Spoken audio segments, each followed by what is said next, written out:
Hello. This is my podcast reflection for my sit down with Alan Stewart a couple weeks ago. So, what I'm going to go through today is kind of some tips about what I've learned. Then we're going to discuss Al's career path and how he got to where he was. It was actually very different than brokers nowadays. Then we'll talk about some tricks of the trade and tips for a new broker. So let's get started here. What did I learn? I learned that sales and brokerage careers is different than in the normal sales job. So what was interesting in my interview with Al was how sales was utilized in his career. So Al was a stockbroker, a career where, different from most sales jobs, did not require the sale of an asset. Rather, Al was taxed with selling his experience and expertise rather than a physical item. So because of this, Al explained how easily a young broker can get discouraged when they're attempting to build a client list due to constant rejection. I learned that character traits like relentlessness and ambition are massive in stockbroking. To be truly relentless in his terminology, a broker must wake up every day hungry to meet his next potential clients. To be relentless as a broker, he has to call as many individuals as possible and repeat this day in and day out until he has built up his client list. Like most sales jobs, stockbrokers get the majority, if not all, of their income through commissions. And this is why it's an imperative that new brokers spend as much time as possible building their initial client list, because obviously the faster you have that list done, the quicker the money starts coming in.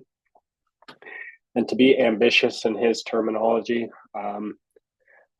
was very stressed over. So Al emphasized how important larger client accounts are to the success of a business. By gaining accounts that yield the same commission revenue as, let's say, 5 to 10 smaller accounts, the broker is subjected to a fraction of the work and making the same revenue. So this theory is one of the reasons that the ceiling for stockbroking is so high.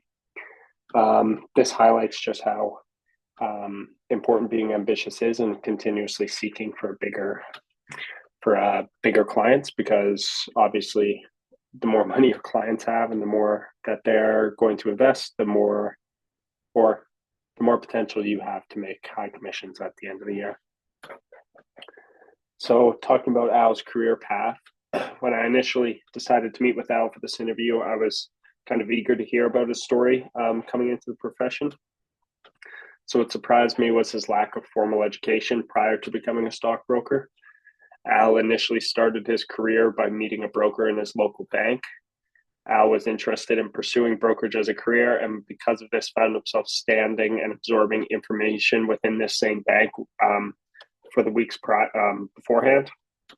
So after weeks of this behavior, he was approached by a gentleman who finally gave him his first job within the bank. And over time, he worked his way up and wrote and passed his Canadian securities course, which gave him the knowledge he needed to become a broker himself. So I found out that I found this super interesting and super different from a career path that I'm following. Because nowadays you need a bachelor's degree, 3 levels of CFA, and the Canadian securities course to reach the same place that he did with no university, formal education, and just one extra financial course that he wrote on his own time. So some tricks of the trade. He said the most important skills were trust and being able to become friends with the clients you take on. So that trust is unbelievably important for stockbrokers because they're managing people's money, obviously.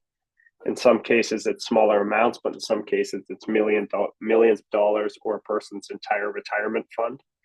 And as a professional, you need your clients to have faith in you and your expertise and your experience, because if they don't and they start to question your judgment and vetoing your decision making, the client can directly impact the success of their fund and therefore the commission for the broker.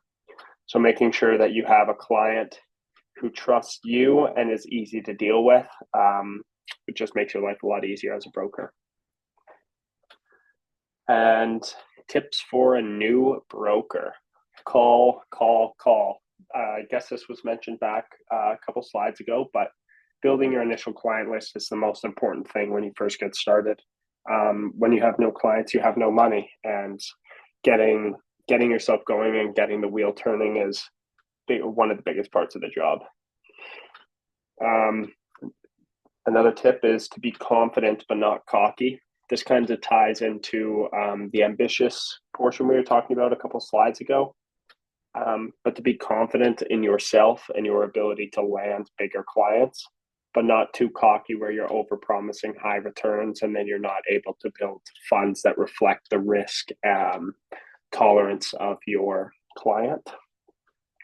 And to never stop searching for bigger clients. Al and I are both fishermen, so he used the analogy of when you're out fishing and you've caught your limit for the day and you have a live well with all your fish swimming around in it, you can just keep on fishing for the rest of the day, enjoying yourself, having a fun time. Because if you catch a bigger fish than one of the four that's in your boat, you just swap them out and let the other guy go. And this is a similar concept in stockbroking.